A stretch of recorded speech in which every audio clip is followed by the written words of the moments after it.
Now then, starting this lunchtime, there's a new look to BBC Weather. Meteo Group will be providing us with the latest data, and there's a fresh design to the way our forecasts are displayed on TV, online and in the BBC's weather app, and Sarah Keith-Lucas will now explain. It's here in the BBC Weather Centre where the new look forecasts have been developed over recent months.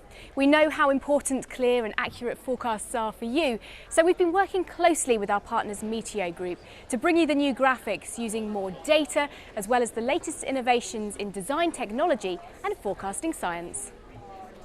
Simon Hunt is our creative director. Now Simon, talk us through what the viewers can expect to see with our new graphics. What they will notice straight away is the map looks different. It's a high resolution map and it's green. If you're going closer on that, you can see we've also got high resolution data for the weather. We also have the ability to show a 3D globe with weather on it, which the presenters can move around quite easily to create the editorial story they want to tell. Some of the graphics as well we're using, so the outlook for the instance here shows quite clearly that temperatures rise to the weekend and then fall away afterwards. So how's it all going to look on the big screen? Well, it'll look cleaner and fresher. And one of our main concepts when developing these graphics was the idea of a window on the weather. So behind this window you can see not only the weather in the distance, you can also see drops of rain sitting on the pane of glass here. And as Simon was showing us, we can now look at the weather on a very localised scale. For instance, let's zoom into northern England, and in this example you can see quite clearly the showers falling as rain but also as snow over the higher ground too. And it's not only on the small scale that things are changing but also on the global scale too. We can now look at satellite data from right around the world. We can also add on pressure fields and frontal systems too. We can even give you an indication of when and where you might be likely to see the Northern Lights. And of course, it's not only on TV that things are changing. We've also redeveloped our weather app and our website too. Now, one of the main changes is that our 10-day forecast has been replaced by a 14-day forecast. We've also introduced the percentage chance of rain by the hour. This is going to help you keep up to date with the latest weather, and we hope you'll enjoy our new look.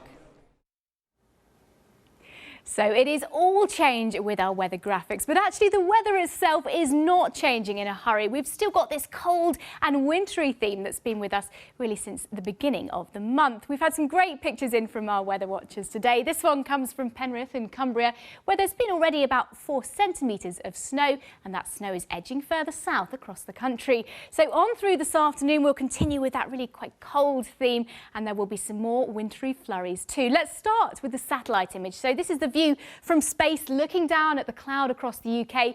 You can see this band of cloud, which is a pretty slow moving weather front, and that weather front is producing quite a bit of snow. So this is the recent snowfall radar showing where we've had snow over the past few hours, tracking south across parts of northern England into Wales and the West Country too. So we'll continue to see this band of cloud and snow showers.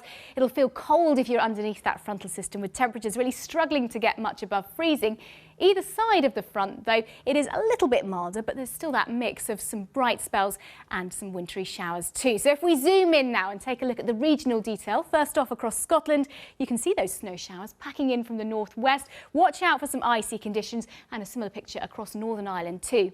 Bit of sunshine for southern Scotland, but we're back under the cloud for northern England, down towards the Midlands, Wales and the southwest of England, with some snow showers likely here. Icy conditions too. It is a little bit drier and clearer towards the southeast, but you could see 1 or 2 flurries of snow almost anywhere. And then moving into the evening then, the main bulk of cloud and snow shifts its way across East Anglia and the southeast. Could be a couple of centimetres for parts of East Anglia. A dusting in London too. And look at those temperatures, as low as -6 or -7 degrees, even in the towns and cities. Colder than that though in the countryside. So heading through tomorrow then, the front that brought us Tuesday's snow eases away towards the near continent. A ridge of higher pressure then builds in before the next front heads in from the northwest. So a very cold, icy start to your Wednesday morning. Plenty of sunshine for England and Wales, but skies clouding over for Scotland and for Northern Ireland. And we'll see a little bit more rain and hill snow here.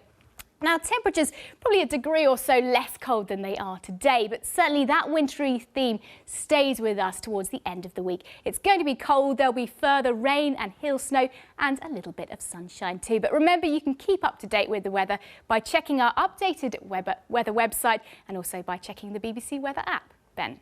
Sarah, thanks. Very snazzy new graphics, and you saw them here first. That is all from us for now. Now it's time to join the news teams where you are. Goodbye.